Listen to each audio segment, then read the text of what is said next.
What's up, guys? Winter Kills here. Welcome to a brand new deck profile. Today we got Nimble Mermails.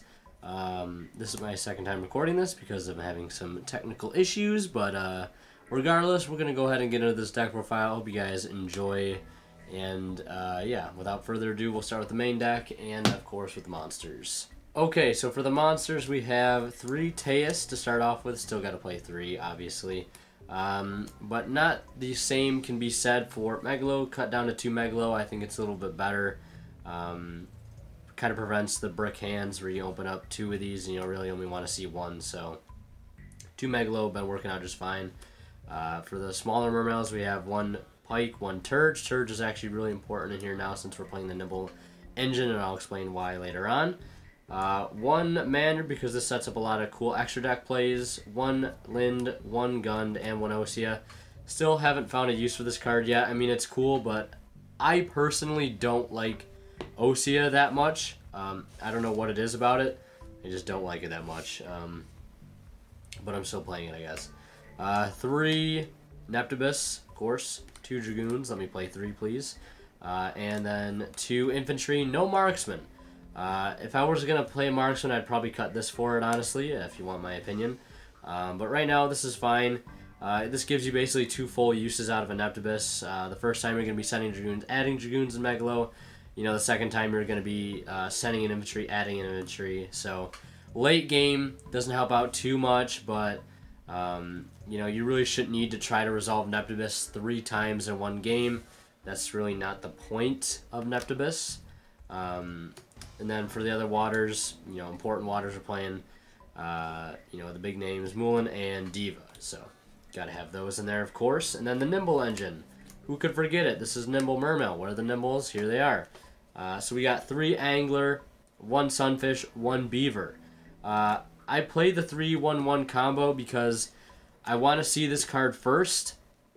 And so I can discard it off of Swap, Megalo, Teus, or another way you could do it is, you know, by Foolish Barreling it. If you don't end up opening it, it's technically your 4th Beaver that you can just send to the grave for free. Or your 4th Nimble, or, oh my god, your 4th Angler that you can send to the grave for free. Just so I play Foolish, you'll see that later on.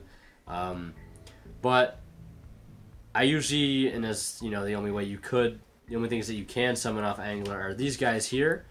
So that's usually what you're going to summon off of your Angler. That's what you have to summon. But if you open up one of the other, you can still summon one of the other because it's up to 2 Nimble monsters that you can summon with Angler, so you can still summon the one from deck if need be. This guy has a neat effect that he gets when normal summoned. He just revives 1 level 3 Nimble monster from your graveyard when he's normal summoned. So late game, or even in a different combo, you can just add this guy back after you link with these 2.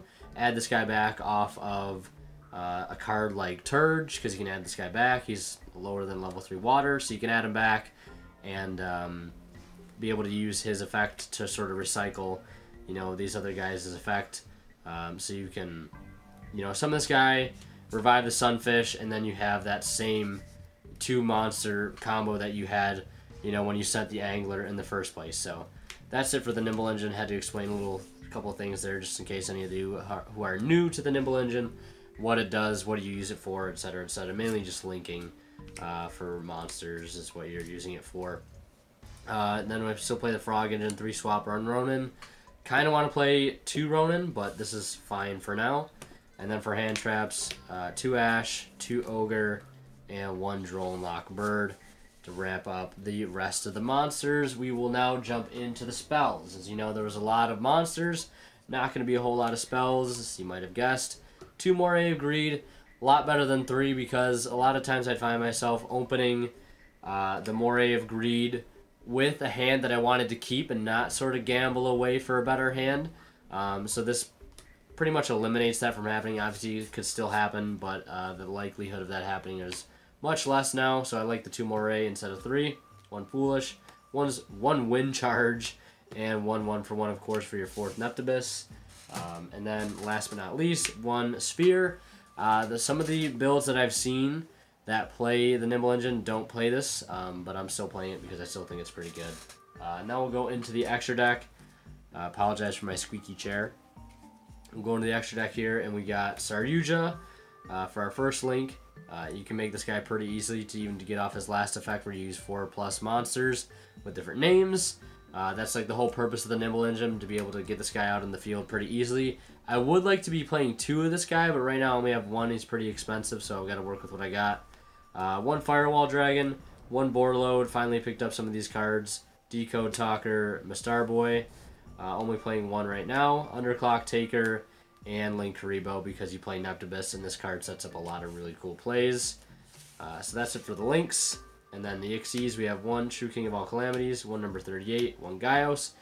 That's not Gaios. 1 Gaios. This could be a Red Ice Flare if you want to. I know there's somebody out there who wanted me to play it, but I'm sticking with Gaios, sticking to my guns. I think Gaios is just fine. You got to respect my decision on that. And then for other rank 4s, I'm playing Tornado Dragon, Abyss Dweller. This, I would kind of rather be a second Saryuja if I had one, but you got to make do with what I have. Bahamut Shark, Squall Bahamut, and then 2 Totally Awesomes to round off the rest of the extra deck. Now we will jump right into the side deck. For the side deck, got plenty of True Draco Hate, 3 Kaijus. Could be 3 Gamma Seal, 3 Kumungus, whatever your favorite color is. I like a little blue, I like a little red. No, I don't have a 3rd Gamma Seal, so I'm just playing the Kumungus in place just so I can have that consistency of 3, get that masterpiece off my board cards. Next we have 3 Cosmic Cyclone. You see I have a lot of going second sides because I really am confident with going first. Don't need a whole lot of sides going first, if any. The first turn boards that you can really most of the time pull off with this deck is sort of what you're relying on to give you that advantage that sided card would be giving you in the first place. So a lot of going second sides, like 3 Twin Twister on top of this Cosmic Cyclone. Just need that back row hate. Raigeki Dark Hole. That's for the spells on the side. Like I said, most of these are for going second, but I do have some going first sides like Dimensional Barrier and Solemn Warning.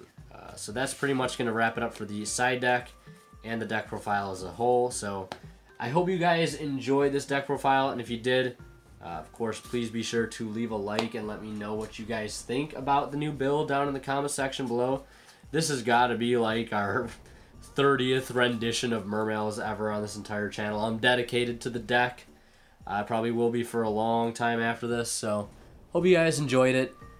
If you did, leave a like. Let me know what you think down in the comments, like I said. And as always, Winterkill signing out. We'll see ya in the next one.